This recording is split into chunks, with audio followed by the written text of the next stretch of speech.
Hello friends, मेरा नाम परम है और आपका आज के वीडियो में स्वागत है, जहां हम Sandeep Garg introductory macro economics के चैप्टर नंबर 5 मनी के एंड में दिए गए क्वेश्चंस को सॉल्व करेंगे। हमने पिछले वीडियो में वर्ड बाय वर्ड इस चैप्टर को कवर किया था। मेरे अब तक के सभी वीडियोस के लिंक्स आपको डिस्क्रिप्शन बॉक्स में मिल जाएंगे। 2021 के स्टूडेंट्स जो इस वीडियो को देख रहे हैं वो कृपया करके इस वीडियो को यहाँ से स्किप करके सीधा MCQ के क्वेश्चंस की तरफ ना जाएं। इस चैप्टर का कोई भी क्वेश्चन MCQ के फॉर्म में पूछा जा सकता है, भले ही वो ट्रू और फॉल्स क्वेश्चन हो या फिल इन द ब्लैंक्स का क्वेश्चन हो। Again as I always say, अपने कंसेप्ट्स को रॉक सॉलिड बनाएं, फिर कैसा भी क्वेश्चन पूछा जाए आप उसे आसानी से आंसर कर सकेंगे। आप लोगों के लिए मैं एक एक्सक्लूसिव MCQ का वीडियो बना रहा हूं, जिसे मैं चैप्टर नंबर 6 को समझाने के बाद अपलोड करूंगा, जिसमें मनी और बैंकिंग दोनों से रिलेटेड करीब 150 मल्टीपल चॉइस क्वेश्चंस होंगे। तो चलिए दोस्तों, आज के वीडियो को स्टार्ट करते हैं। सबसे पहली कैटेगरी है high order thinking skill questions, यानी कि हॉट्स। ऐसे क्वेश्चंस को आंसर करते वक्त आपने जो कंसेप्ट सीखा है उन्हें थोड़ा अप्लाई करना पड़ता है। इन क्वेश्चंस के सीधे सीधे आंसर्स नहीं होते हैं। क्वेश्चन नंबर 1 है, after demonetisation people deposited the old currency in their bank accounts, it will decrease the money supply in the economy, defend और रिफ्यूट। दोस्तों, जैसा कि हम जानते हैं कि नवंबर 8, 2016 को रात के 8 बजे हमारे प्रधानमंत्री श्री नरेंद्र मोदी ने डीमोनेटाइजेशन यानी कि नोटबंदी अनाउंस की थी, जिसमें उस टाइम के एग्जिस्टिंग 500 और 1000 रुपए के नोट्स को इनवैलिड डिक्लेयर कर दिया गया था। पब्लिक के पास जो ये नोट्स थे उन्हें उनको बैंक में जमा कराना था, जिसके बदले उन्हें नए 500 और 2000 के नोट्स मिल जाते। अब हमसे इस क्वेश्चन में पूछा गया है कि जब पब्लिक ने अपने पास रखे पुराने नोट्स के स्टॉक बैंक में जमा कराए तो क्या उससे इकॉनमी में मनी सप्लाई डिक्रीज हो जाएगी? तो इसका आंसर है नो। अब हम जानते हैं कि money supply is the total volume of money held by public at a particular point of time in the economy. इसमें हम coins and currency held by public को भी इंक्लूड करते हैं और net demand deposits of public with commercial banks, जो कि current account और सेविंग अकाउंट के रूप में होते हैं, उन्हें भी इंक्लूड करते हैं। अब जब नोटबंदी के दौरान पब्लिक ने अपने घरों में रखा कैश को बैंक्स में अपने सेविंग या करंट अकाउंट में जमा कराया तो करेंसी हेल्ड बाय पब्लिक तो डिक्रीज हुआ, पर net demand deposits held by public in commercial banks उतनी ही वैल्यू से इंक्रीज हो गया, जिससे ओवरऑल मनी सप्लाई पे कोई असर नहीं पड़ा। हाँ, जो पुराने नोट्स नोटबंदी की कट ऑफ डेट 31 दिसंबर 2016 तक बैंक्स में नहीं डिपॉजिट कराए गए, उन नोट्स की वैल्यू से मनी सप्लाई ज़रूर कम हो गई होगी, पर यह वैल्यू बहुत ही छोटी सी थी, क्योंकि हम जानते हैं कि 99.4% पुराने नोट्स वापस बैंक में डिपॉजिट हुए थे। आई होप आपको ये आंसर क्लियर हो गया होगा। क्वेश्चन नंबर 2 है, why money supply is termed as a stock concept. अब ये सिंपल है। अब क्योंकि हम मनी सप्लाई को एक पर्टिकुलर पॉइंट ऑफ टाइम, जो कि नॉर्मली एक डेट होती है, उस पे मेजर करते हैं, इसीलिए ये एक स्टॉक वेरिएबल होता है। फॉर एग्जांपल 31 मार्च 2021 को इंडियन इकॉनमी में 1 करोड़ 88 लाख करोड़ रुपीस की मनी सप्लाई थी। अब यहाँ हमने इसे एक पर्टिकुलर डेट पे मेजर किया है, इसीलिए ये एक स्टॉक वेरिएबल होगा। नेक्स्ट कैटेगरी है NCERT क्वेश्चंस की। ये इंपॉर्टेंट कैटेगरी ऑफ क्वेश्चंस होते हैं, क्योंकि इनसे डायरेक्ट क्वेश्चन एग्जाम में पूछा जाता है। क्वेश्चन नंबर 1 है, what is barter system, what are its drawbacks. अब बार्टर सिस्टम को हमने डिटेल में पिछले वीडियो में डिस्कस किया था। आप इस वीडियो को देख सकते हैं, जहां मैंने बार्टर सिस्टम को वर्ड बाय वर्ड एक्सप्लेन किया था। Barter system of exchange refers to exchange of goods for goods. अब बार्टर सिस्टम के 4 ड्रॉबैक्स या लिमिटेशंस होते हैं। पहला ड्रॉबैक है lack of double coincidence of wants. दूसरा ड्रॉबैक है lack of common measure of value. तीसरा ड्रॉबैक है lack of standard of deferred payment, और चौथा ड्रॉबैक है lack of store of value. इन चारों ड्रॉबैक्स को भी मैंने डिटेल में लास्ट वीडियो में एक्सप्लेन किया था एग्जाम्पल्स के साथ। आप उस वीडियो को एक बार देखें और बार्टर सिस्टम और उसके ड्रॉबैक को डिटेल में समझें। क्वेश्चन नंबर 2 है what are the main functions of money, how does money overcome the shortcomings of a barter system. अब ये टॉपिक जो मनी के फंक्शन से रिलेटेड है ये आउट ऑफ सिलेबस क्वेश्चन है, पर मैंने इसे भी लास्ट वीडियो में कवर किया था। मनी के 4 फंक्शंस होते हैं, money as medium of exchange, money as measure of value, money as standard of deferred payment और money as store of value. इनमें से पहले 2 फंक्शंस प्राइमरी फंक्शंस होते हैं और बाकी के 2 फंक्शंस सेकेंडरी फंक्शंस होते हैं। बेसिकली इन 4 फंक्शंस के द्वारा मनी बार्टर सिस्टम के ड्रॉबैक्स को ओवरकम करता है। ये चारों फंक्शंस आपको डिटेल में पावर बूस्टर के सब सेक्शन 1 में मिल जाएंगे। अब क्वेश्चन नंबर 3 और क्वेश्चन नंबर 4 भी आउट ऑफ सिलेबस क्वेश्चंस हैं। इन्हें अगर आप सॉल्व करना चाहते हैं तो इनके आंसर्स भी आपको पावर बूस्टर सेक्शन में मिल जाएंगे। क्वेश्चन नंबर 5 है what are the alternative definitions of money supply in India. अब हमने मनी सप्लाई के टॉपिक को डिटेल में अपने लास्ट वीडियो में कवर किया है। इंडिया में मनी सप्लाई के 4 अल्टरनेटिव डेफिनेशंस होते हैं, M1, M2, M3 और M4, जिनमें M1 सबसे ज़्यादा लिक्विड होता है और M1 सबसे कम। M1 में हम coins and currency held by public plus net demand deposits with commercial bank plus other deposits with RBI को इंक्लूड करते हैं। M2 में हम M1 के सभी 3 components plus saving deposits with post office saving bank को इंक्लूड करते हैं। M3 में हम M1 के सभी 3 components plus net time deposit with bank को इंक्लूड करते हैं। और फाइनली M4 में हम M3 के सभी components plus total deposits with post office saving banks excluding national saving certificates को शामिल करते हैं। अब अगर आप ध्यान दें तो M2, M3 और M4 तीनों में M1 इंक्लूड होता है। हम M4 में नेशनल सेविंग सर्टिफिकेट को इंक्लूड इसीलिए नहीं करते हैं क्योंकि इनमें की गई इन्वेस्टमेंट को पब्लिक प्रीमेच्योरली विड्रॉ नहीं कर सकती है। ये पैसा तभी विड्रॉ होता है जब ये सर्टिफिकेट्स मैच्योर होते हैं, इसीलिए इनमें इन्वेस्ट किया गया पैसा लॉक हो जाता है जो मनी सप्लाई का हिस्सा नहीं बनता है। अगेन आप मेरा लास्ट वीडियो देख सकते हैं जहां मैंने इन सभी अल्टरनेटिव डेफिनेशंस को डिटेल में समझाया है। एग्जाम पॉइंट ऑफ व्यू से ये इंपॉर्टेंट टॉपिक है। इस टॉपिक से 1 मार्क का क्वेश्चंस के आने के पूरे चांसेस होते हैं। क्वेश्चन नंबर 6 है what is legal tender, what is Fiat money. अब हमने लीगल टेंडर और फियाट मनी की डेफिनेशन को M1 मनी सप्लाई के एक एक्सप्लेनेशन में कवर किया था। लीगल टेंडर मनी वो मनी होता है जिसे गुड्स एंड सर्विसेज की परचेज में या फिर लोन की पेमेंट में दिया जाता है, जिसे उसका रिसीवर रिसीव करने से मना नहीं कर सकता। लीगल टेंडर मनी की डेफिनेशन आपको पावर बूस्टर सेक्शन में मिलेगी।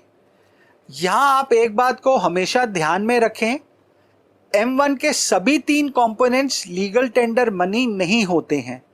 सिर्फ और सिर्फ कॉइन्स और करेंसी ही लीगल टेंडर मनी कहलाए जाते हैं क्योंकि इनको लेने से इनका रिसीवर रिफ्यूज नहीं कर सकता है।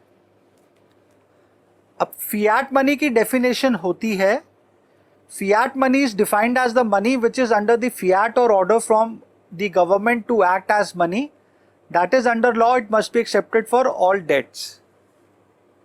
अब लीगल टेंडर मनी को हम फियाट मनी भी कह सकते हैं क्योंकि इसे हम मनी इसीलिए मानते हैं क्योंकि इसे गवर्नमेंट ने अपने ऑर्डर से ऑथराइज किया होता है। अगेन इसे लेने से कोई भी सिटीजन मना नहीं कर सकता है। अब भले ही आप अपने लोन की रीपेमेंट कर रहे हैं या फिर कोई गुड्स एंड सर्विसेज की परचेज कर रहे हैं, फियाट मनी को लेने से उसका रिसीवर मना नहीं कर सकता है। क्वेश्चन नंबर 7 है what is high powered money. हमने हाई पावर्ड मनी को भी डिटेल में लास्ट वीडियो में कवर किया था। हाई पावर्ड मनी वो मनी होता है जिसे गवर्नमेंट और आरबीआई यानी कि कंट्री का सेंट्रल बैंक प्रोड्यूस करता है। इसे हम बेस मनी भी कहते हैं क्योंकि इससे इकॉनमी में डिमांड डिपॉजिट्स जनरेट होते हैं। हाई पावर्ड मनी को हम M0 या फिर कैपिटल H से डिनोट करते हैं। इसके 3 कंपोनेंट्स होते हैं, cash and currency held by public, cash reserves with banks और deposits of government and banks held with RBI. Again अगर आपको हाई पावर्ड मनी की डिटेल्ड एक्सप्लेनेशन चाहिए तो आप मेरा लास्ट वीडियो देख सकते हैं। दोस्तों नेक्स्ट कैटेगरी ऑफ क्वेश्चन है fill in the blanks. Exam में नॉर्मली ये 1 नंबर के क्वेश्चंस आते हैं। क्वेश्चन नंबर 1 है money supply is a dash concept as it is concern with a particular point of time. तो इसका आंसर सिंपल है, money supply is a stock concept as it is concern with a particular point of time, जो कि normally एक date होती है। Question number 2 है money is anything which is generally accepted as a dash of exchange, comma dash of value, comma dash of value and means for standard of deferred payment. तो इस question में basically हमसे money की definition पूछी गई है। तो इस क्वेश्चन का आंसर हुआ money is anything which is generally accepted as a medium of exchange, measure of value, store of value and means for standard of deferred payment. अगर आप इस डेफिनेशन को ध्यान से पढ़ें तो ये चारों कंसेप्ट्स यानी कि medium of exchange, measure of value, store of value and means for standard of deferred payments money के 4 फंक्शंस भी होते हैं, जहाँ पे मीडियम ऑफ एक्सचेंज और मेजर ऑफ वैल्यू मनी के प्राइमरी फंक्शंस होते हैं और store of value and means for standard of deferred payment money के सेकेंडरी फंक्शंस होते हैं। क्वेश्चन नंबर 3 है dash refers to exchange of goods for goods. अब हम जानते हैं कि बार्टर सिस्टम में गुड्स के बदले गुड्स एक्सचेंज किए जाते हैं। तो इस क्वेश्चन का आंसर हुआ barter exchange refers to exchange of goods for goods. Question number 4 है money supply refers to total volume of money held by dash at a particular point of time in an economy. अब हम जानते हैं कि हम money supply में सिर्फ money using sector जो कि हाउस होल्ड सेक्टर और प्रोड्यूसिंग सेक्टर होता है उन्हें ही कंसिडर करते हैं, जिन्हें हम कलेक्टिवली पब्लिक कह सकते हैं। तो इस क्वेश्चन का आंसर हुआ money supply refers to total volume of money held by public at a particular point of time in an economy. Question number 5 है dash of wants refers to the simultaneous fulfilment of mutual wants of buyers and sellers. अब हम जानते हैं कि barter system में goods के बदले goods तभी एक्सचेंज होते हैं जब दोनों पार्टीज की नीड्स की साइमल्टेनियस यानी कि एक साथ फुलफिलमेंट हो। जो पार्टी ए को चाहिए वो पार्टी बी के पास हो और जो पार्टी बी को चाहिए वो पार्टी ए के पास हो। इसे हम डबल कोइंसिडेंस ऑफ वांट्स कहते हैं। तो इस क्वेश्चन का आंसर हुआ double coincidence of wants refers to the simultaneous fulfilment of mutual wants of buyers and sellers. अब अगर आप एक बात को ध्यान दें तो फिल इन द ब्लैंक्स का कोई भी क्वेश्चन आपसे एमसीक्यू के फॉर्म में भी पूछा जा सकता है, जहां आपको 4 ऑप्शंस दी जाएंगी और आपको करेक्ट ऑप्शन को चूज करना होगा। अब अगली कैटेगरी ऑफ क्वेश्चंस है ट्रू और फॉल्स क्वेश्चंस की। ऐसे क्वेश्चंस में हमें ये तो बताना ही होता है कि गिवन स्टेटमेंट ट्रू है या फॉल्स है, पर साथ में हमें उसका रीज़न भी देना होता है, नहीं तो मार्क्स नहीं मिलते हैं। क्वेश्चन नंबर 1 है there is no common denomination under barter system of exchange to express the exchange ratios. अब ये स्टेटमेंट ऑब्वियसली ट्रू है। ये बार्टर सिस्टम का एक ड्रॉबैक है कि हम किसी एक पर्टिकुलर कमोडिटी की वैल्यू में बार्टर इकोनॉमी के सभी गुड्स एंड सर्विसेज को मेजर नहीं कर सकते हैं। फॉर एग्जाम्पल अगर बार्टर इकोनॉमी में 100 गुड्स एंड सर्विसेज प्रोड्यूस होते हैं तो हमें हर एक गुड्स एंड सर्विसेज की वैल्यू को बाकी 99 गुड्स एंड सर्विसेज की वैल्यू में एक्सप्रेस करना होता है, जो कि एक टाइम कंज्यूमिंग और कॉम्प्लेक्स प्रोसेस होता है। क्वेश्चन नंबर 2 है money supply is a flow concept. अब ये स्टेटमेंट ऑब्वियसली फॉल्स है, क्योंकि हम मनी सप्लाई को एक पर्टिकुलर पॉइंट ऑफ टाइम पे मेजर करते हैं, जो कि नॉर्मली एक डेट होती है। इसीलिए मनी सप्लाई एक स्टॉक कंसेप्ट होगा, ना कि फ्लो कंसेप्ट। क्वेश्चन नंबर 3 है high powered money includes only the cash reserves of commercial banks. अब ये स्टेटमेंट करेक्ट होती अगर इसमें ओनली शब्द नहीं होता। हम जानते हैं कि हाई पावर्ड मनी में बैंक्स के कैश रिजर्व्स को इंक्लूड किया जाता है, पर हम इनमें कैश और करेंसी हेल्ड बाय पब्लिक और deposits of government and banks held with RBI को भी इंक्लूड करते हैं। इसीलिए ये स्टेटमेंट फॉल्स होगी। क्वेश्चन नंबर 4 है M1 includes net demand deposits and not gross demand deposits. अब ये स्टेटमेंट ट्रू है। ग्रॉस डिमांड डिपॉजिट्स का मतलब हुआ इंटर बैंक डिपॉजिट्स, यानी कि वो डिमांड डिपॉजिट्स जो एक बैंक दूसरे बैंक में रखता है, पर ये पैसा एक्चुअल सर्कुलेशन में नहीं आता है। इसीलिए हम M1 में सिर्फ उन डिमांड डिपॉजिट्स को शामिल करते हैं जो मनी यूजिंग सेक्टर यानी कि हाउस होल्ड और प्रोड्यूसिंग सेक्टर्स बैंक के पास रखते हैं और जिन्हें हम नेट डिमांड डिपॉजिट्स कहते हैं। क्वेश्चन नंबर 5 है money supply does not include money held by government and banking system. अब ये स्टेटमेंट ट्रू है। मनी सप्लाई में हम सिर्फ मनी यूजिंग सेक्टर के पास जो पैसा है उसे कंसिडर करते हैं। अब गवर्नमेंट और banking sector money producing sectors होते हैं, इसलिए इन्हें हम मनी सप्लाई में इंक्लूड नहीं करते हैं। इनका पैसा इकॉनमी में सर्कुलेशन में नहीं आता है, इसीलिए हम इसे हाई पावर्ड मनी में इंक्लूड करते हैं, ना कि मनी सप्लाई में। क्वेश्चन नंबर 6 है M1 is also known as transaction money. अब ये स्टेटमेंट करेक्ट है। M1 मनी सबसे लिक्विड मनी होता है जो गुड्स एंड सर्विसेज की सेल और परचेज में यूज होता है, और इसे इसका रिसीवर लेने से रिफ्यूज भी नहीं कर सकता है, क्योंकि ये लीगल टेंडर मनी या फिर फियाट मनी भी होता है। अब क्योंकि ये गुड्स एंड सर्विसेज की ट्रांजैक्शन में यूज होता है, इसलिए हम इसे ट्रांजैक्शन मनी भी कहते हैं। क्वेश्चन नंबर 7 है lack of double coincidence of wants exist in barters exchange as all commodities are not of equal value. अब ये एक ट्रिक क्वेश्चन है। ऐसे क्वेश्चन को अगर आप ध्यान से नहीं पढ़ेंगे तो भले ही आपका कंसेप्ट क्लियर हो, आप इसे गलत आंसर कर देंगे। अब इस क्वेश्चन को हम दो पार्ट्स में डिवाइड कर सकते हैं। पहला पार्ट है lack of double coincidence of wants exist in barter exchange.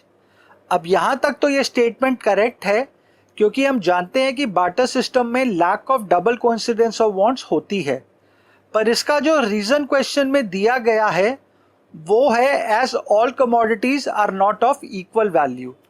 अब ये स्टेटमेंट ऑब्वियसली गलत है। हम जानते हैं कि बार्टर सिस्टम में lack of double coincidence of wants होती है, पर उसका करेक्ट रीजन होता है due to difficulty in simultaneous fulfilments of mutual wants of buyers and sellers. यानी कि ये ज़रूरी नहीं है जो पार्टी ए बेच रही है वही गुड पार्टी बी को भी चाहिए एंड वाइस वर्सा। इसीलिए ये स्टेटमेंट फॉल्स होगी। अगेन मैं रिपीट करता हूँ, हर एक क्वेश्चन को कम से कम 2 बार पढ़ें और हमेशा ये देखने की कोशिश करें कि कहीं ये कोई ट्रिक क्वेश्चन तो नहीं है। चलिए अगली कैटेगरी ऑफ क्वेश्चंस की तरफ बढ़ते हैं, जो कि है मैचिंग टाइप क्वेश्चंस। ऐसे क्वेश्चंस 2 प्रकार के होते हैं। यहाँ या तो हमें दिए गए पेयर्स में से करेक्ट पेयर को चूज करना होता है, या फिर कॉलम ए की आइटम का करेक्ट मैच कॉलम बी की आइटम से करना होता है। ऐसे क्वेश्चन एग्जाम में नॉर्मली 1 नंबर के आते हैं। अब क्वेश्चन नंबर 1 में हमें करेक्ट पेयर को चूज करना है। अब पहला पेयर दिया गया है money supplies equal to total volume of money held by the government. अब ये ऑब्वियसली गलत ऑप्शन है, क्योंकि money supply is the total volume of money held by public and not the government. अगली ऑप्शन है M1 is equal to currency and coins with public plus demand deposits of commercial banks plus other deposits with RBI. अब ये M1 की correct equation है, इसीलिए ये option correct होगी। पर हम बाकी ऑप्शंस को भी देख लेते हैं, क्योंकि हो सकता है एक से ज़्यादा ऑप्शंस भी करेक्ट हों। अब पेयर सी में हमें दिया गया है barter exchange is equal to exchange of goods for money. अब ये गलत है, क्योंकि बार्टर सिस्टम में हम गुड्स के बदले गुड्स एक्सचेंज करते हैं। पेयर डी में हमें दिया गया है demand deposit is equal to legal tender money. अब ये पेयर भी गलत पेयर होगा, क्योंकि demand deposits legal tender money नहीं होते हैं। जैसा कि मैंने आपको पहले भी बता रखा है, M1 में सिर्फ कॉइन्स और करेंसी ही लीगल टेंडर मनी होते हैं। Demand deposits non legal tender money या ऑप्शनल मनी होते हैं। ये जनरली एक्सेप्टेबल तो होते हैं, पर इनका रिसीवर लेने से लीगली बाउंड नहीं होता है। फॉर एग्जाम्पल, आप किसी गुड्स एंड सर्विसेज की परचेज के अगेंस्ट उसके सेलर को चेक पेमेंट कर सकते हैं। अब अगर सेलर आपका जानकार हो और आपकी क्रेडिट हिस्ट्री अच्छी हो तो वो चेक के अगेंस्ट गुड्स एंड सर्विसेज आपको दे सकता है, पर वो ये चेक लेने के लिए लीगली बाउंड नहीं होता है। अगर वो इसे लेने से रिफ्यूज़ कर देता है और कैश की डिमांड करता है तो उसने कोई लॉ को ब्रेक नहीं किया होता है। इसीलिए हम ये कहते हैं कि demand deposit is not a legal tender money. चलिए दोस्तों, क्वेश्चन नंबर 2 की तरफ बढ़ते हैं। यहाँ हमें कॉलम ए की एंट्रीज का करेक्ट मैच कॉलम बी की एंट्रीज से करना है। अब ये भी सिंपल है। हम जानते हैं कि मनी सप्लाई स्टॉक कंसेप्ट होता है, इसलिए हम कॉलम ए को कॉलम बी की एंट्री नंबर बी से मैच करेंगे। क्वेश्चन नंबर 3 में भी हमें कॉलम ए की एंट्रीज के करेक्ट मैच कॉलम बी की एंट्री से करना है। यहाँ हमें M2 और M3 के फॉर्मूलाज लिखने हैं। अब आप कॉलम बी की एंट्री नंबर ए को सीधा रिजेक्ट कर सकते हैं, क्योंकि ये गलत फॉर्मूला है। ये वैसे तो M4 का फॉर्मूला होना चाहिए, पर यहाँ M1 की जगह M3 होना चाहिए था। वैसे भी हमें कॉलम ए में M4 नहीं दिया गया है।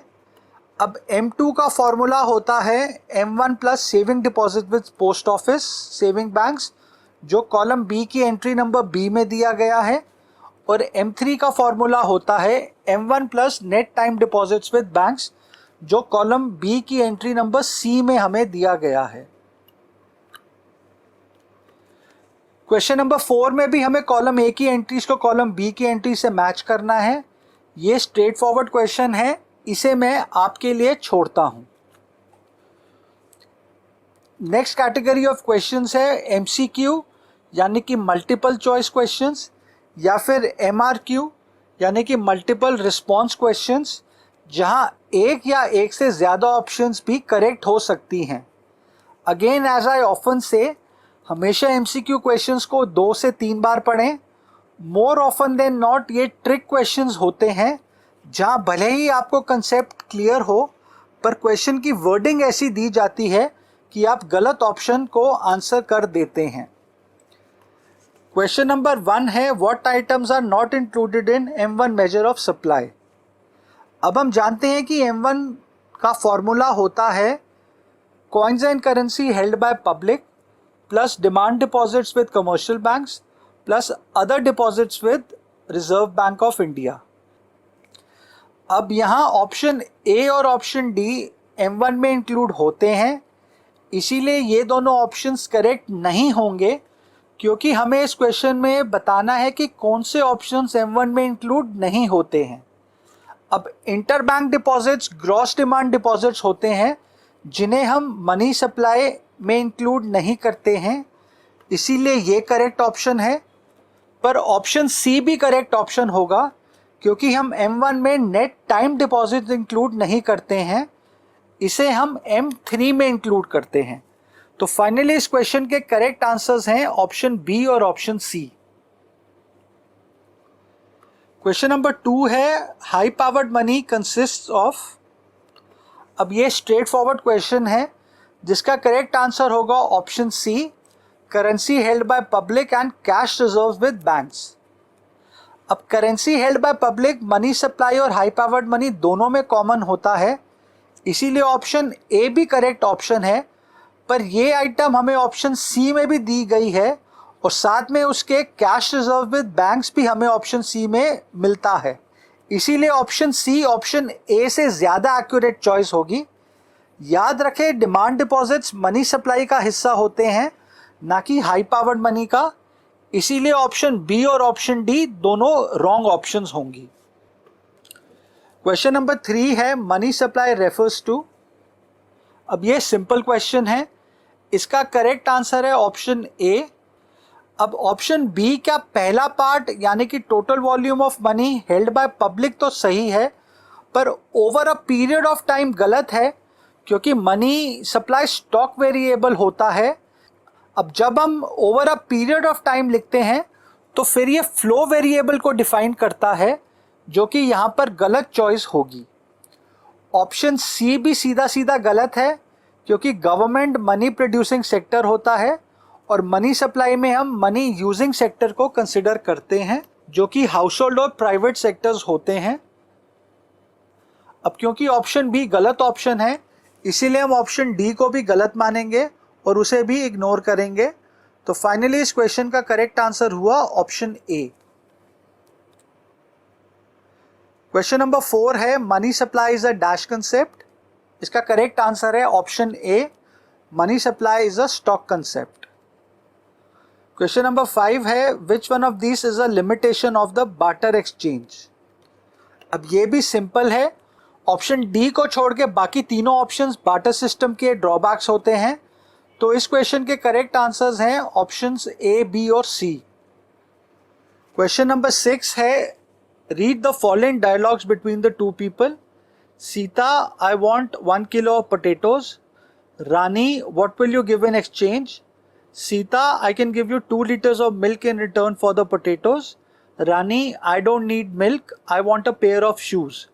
Which of the following problem is being faced by Sita and Rani in their exchange process? अब यहाँ पे सीता रानी से पोटैटोज खरीदना चाहती है और उसके बदले उसे मिल्क बेचना चाहती है, पर रानी को मिल्क नहीं बल्कि शूज चाहिए। यानी कि यहाँ पे दोनों पार्टीज की वांट्स में फ़र्क है। इसीलिए इस क्वेश्चन का करेक्ट आंसर है option A, lack of double coincidence of wants. Question 7 है हु रेगुलेट्स मनी सप्लाई। अब इस क्वेश्चन को हम डिटेल में नेक्स्ट चैप्टर में पढ़ेंगे। किसी भी इकॉनमी की मनी सप्लाई को उस इकॉनमी का सेंट्रल बैंक रेगुलेट करता है और इंडिया का सेंट्रल बैंक है रिजर्व बैंक ऑफ इंडिया यानी कि आरबीआई। तो इस क्वेश्चन का करेक्ट आंसर है ऑप्शन बी। क्वेश्चन नंबर 8 है which of the following is not a problem of barter system of exchange. अब ये भी सिंपल है, option A, B, C barter system के ड्रॉबैक्स हैं। अनएम्प्लॉयमेंट का बार्टर सिस्टम से कोई लेना देना नहीं है, इसलिए इस क्वेश्चन का करेक्ट आंसर है ऑप्शन डी। क्वेश्चन नंबर 9 है मनी सप्लाई इंक्लूड्स डैश। अब यहाँ पे आप एक बात को ध्यान से समझ लें, जब आपको क्वेश्चन में मनी सप्लाई दिया जाए और ये ना बताया जाए कि वो M1 है या फिर M2, M3 और M4, तो आप ये अज्यूम करेंगे कि वो M1 की बात कर रहे हैं। अब हम जानते हैं कि M1 में हम सिर्फ net demand deposits with bank को ही इंक्लूड करते हैं, इसलिए इस क्वेश्चन का करेक्ट आंसर हुआ ऑप्शन बी। क्वेश्चन नंबर 10 है supply of money refers to quantity of money. अब हम जानते हैं कि मनी सप्लाई एक स्टॉक वेरिएबल है, यानी कि उसे हम एक पर्टिकुलर पॉइंट ऑफ टाइम पे ही मेजर कर सकते हैं। अब अगर आप मेरे वीडियोस को फॉलो करते हैं तो मैंने आपको स्टॉक और फ्लो वेरिएबल्स के बीच के डिफरेंसेस को समझाने की एक ट्रिक बताई थी। स्टॉक वेरिएबल्स को लिखने के वक्त हम एज ऑन लिखते हैं और फ्लो वेरिएबल्स को लिखने के वक्त हम ड्यूरिंग लिखते हैं। अब यहाँ हमें ऑप्शन बी और डी में ड्यूरिंग दिया गया है, तो आप इसे सीधा रिजेक्ट कर सकते हैं क्योंकि मनी सप्लाई फ्लो वेरिएबल नहीं होते हैं। इसीलिए करेक्ट ऑप्शंस ए और सी में से कोई एक हो सकता है। अब ये ज़रूरी नहीं है कि मनी सप्लाई सिर्फ एक पर्टिकुलर डेट 31 मार्च को ही मेजर की जा सकती है, हम उसे किसी भी डेट पे मेजर कर सकते हैं। इसीलिए इस क्वेश्चन का करेक्ट आंसर है ऑप्शन सी। क्वेश्चन नंबर 11 है dash is the main source of money supply in an economy. अब ये थोड़ा ट्रिकी क्वेश्चन है ऑप्शंस ए, बी और डी यानी कि सेंट्रल बैंक, कमर्शियल बैंक्स और गवर्नमेंट तीनों ही मनी सप्लाई के सोर्सेज होते हैं। गवर्नमेंट कॉइन्स को मिंट करती है, सेंट्रल बैंक यानी कि आरबीआई पेपर करेंसी को प्रिंट करता है। अब कमर्शियल बैंक्स कोई नोट को प्रिंट तो नहीं करता है, पर वो अपने फंक्शन से इकॉनमी में डिमांड डिपॉजिट क्रिएट करते हैं, जो कि उनका सबसे ज़्यादा इम्पॉर्टेंट फंक्शन होता है। अब इस क्वेश्चन में हमें पूछा गया है कि मनी सप्लाई के मेन सोर्सेस कौन से हैं, तो इसका आंसर होगा सेंट्रल बैंक और कमर्शियल बैंक्स।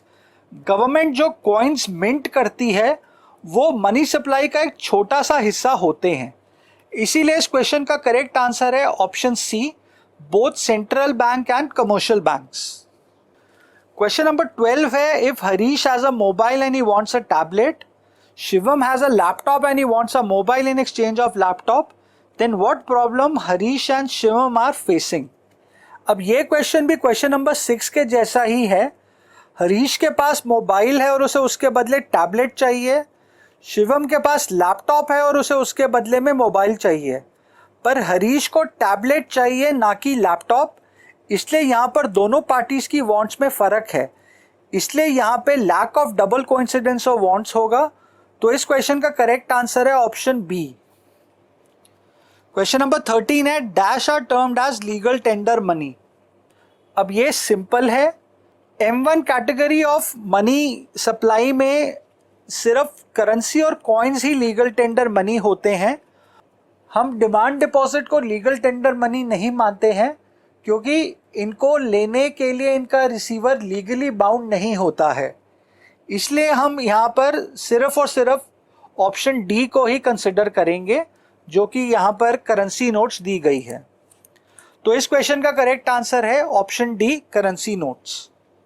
क्वेश्चन नंबर 14 है, if you have 2 meters cloth and you want wheat against it, then how much wheat you should get, which drawback of barter exchange is highlighted. यानी कि अगर मेरे पास 2 metre कपड़ा है और मुझे इसके बदले आटा चाहिए है, तो मुझे कितने किलो आटा मिलना चाहिए।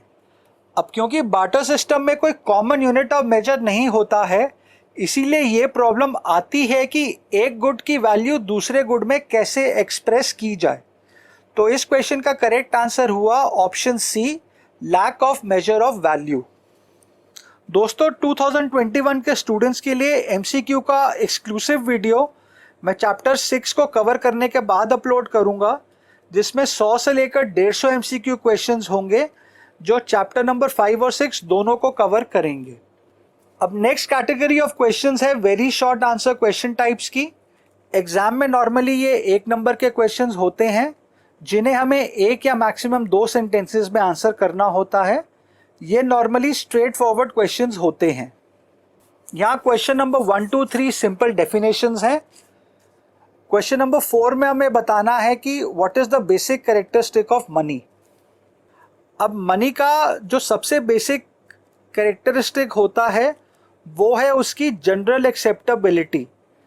हर एक व्यक्ति उस कमोडिटी को मनी एक्सेप्ट करेगा जो बाकी सभी को एक्सेप्टेबल हो।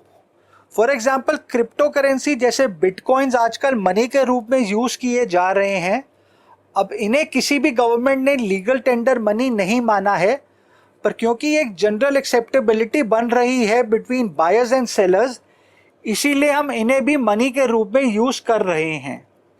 Question number 5 straight forward definition है, जहां हमें मनी सप्लाई को डिफाइन करना है। क्वेश्चन नंबर 6 भी स्ट्रेट फॉरवर्ड है, यहाँ हमें बताना है कि मनी सप्लाई स्टॉक वेरिएबल है या फ्लो वेरिएबल। अब हम जानते हैं कि मनी सप्लाई एक स्टॉक वेरिएबल होता है, क्योंकि हम उसे एक पर्टिकुलर पॉइंट ऑफ टाइम पे मेजर करते हैं, जो कि नॉर्मली एक डेट होती है। क्वेश्चन नंबर 7 और क्वेश्चन नंबर 8 दोनों ही सेम क्वेश्चंस हैं, पर आप क्वेश्चन नंबर 8 की वर्डिंग्स को ध्यान से देखिए। यहाँ हमसे पूछा गया है कि state the components of money supply. अब जैसा कि मैंने आपको पहले भी बोला है, अगर सिर्फ मनी सप्लाई पूछा जाए तो आप उसे M1 अज्यूम करेंगे और उसके 3 कंपोनेंट्स यानी कि currency and coins held by public, net demand deposits with commercial banks और अदर डिपॉजिट्स विद RBI को लिखेंगे। क्वेश्चन नंबर 9 में हमें डिमांड डिपॉजिट्स को डिफाइन करना है। तो ऐसे डिपॉजिट्स जिन्हें उनका डिपॉजिटर चेक से कभी भी विड्रॉ कर सकता है उन्हें हम डिमांड डिपॉजिट्स कहते हैं। ये दो प्रकार के होते हैं, सेविंग अकाउंट डिपॉजिट्स और current account deposits. Question number 10 है व्हाट इज बैंक मनी। अब बैंक मनी या फिर क्रेडिट मनी वो डिमांड डिपॉजिट्स होते हैं जो कमर्शियल बैंक्स अपने बैंकिंग प्रोसेस से क्रिएट करते हैं। हम डिमांड डिपॉजिट्स और बैंक मनी के कंसेप्ट को डिटेल में नेक्स्ट चैप्टर में समझेंगे। अगली कैटेगरी है शॉर्ट आंसर क्वेश्चंस की, जो एग्जाम में 3 या 4 नंबर के आते हैं।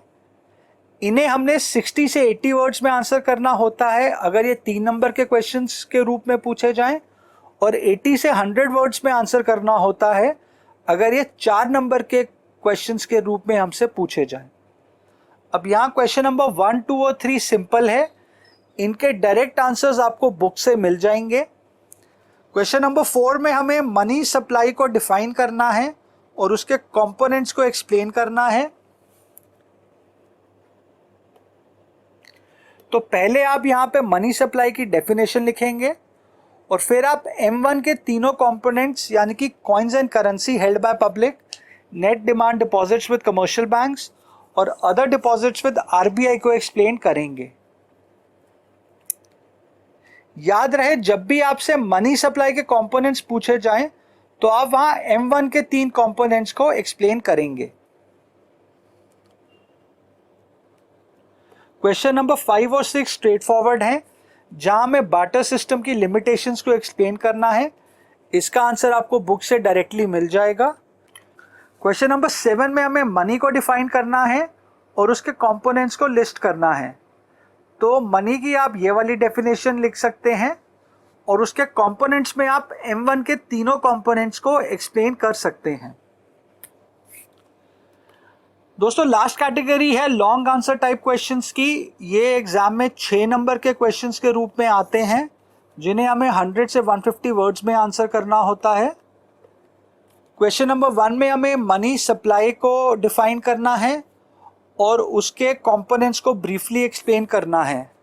तो अगेन आप मनी सप्लाई को डिफाइन कीजिए और जो M1 के 3 कॉन्स्टिट्यूएंट्स होते हैं यानी कि coins and currency held by public, net demand deposits with commercial banks और अदर डिपॉजिट्स विद RBI को एक्सप्लेन करें।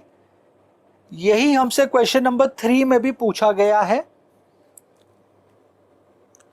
क्वेश्चन नंबर 2 स्ट्रेट फॉरवर्ड है, इसे आप आसानी से आंसर कर सकते हैं। या हमें बार्टर एक्सचेंज की लिमिटेशंस को लिखना है।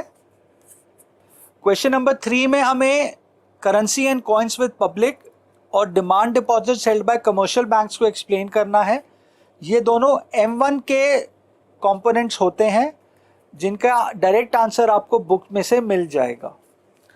तो चलिए दोस्तों, इसी के साथ हमने चैप्टर नंबर 5 भी कंप्लीट कर लिया है।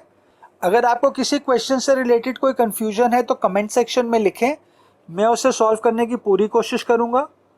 नेक्स्ट वीडियो में हम चैप्टर नंबर 6 बैंकिंग को कवर करेंगे, साथ में उस चैप्टर में दिए गए क्वेश्चंस को भी सॉल्व करेंगे और उसके बाद मैं 2021 के स्टूडेंट्स के लिए चैप्टर नंबर 5 और चैप्टर नंबर 6 से MCQ का एक एक्सक्लूसिव वीडियो अपलोड करूंगा।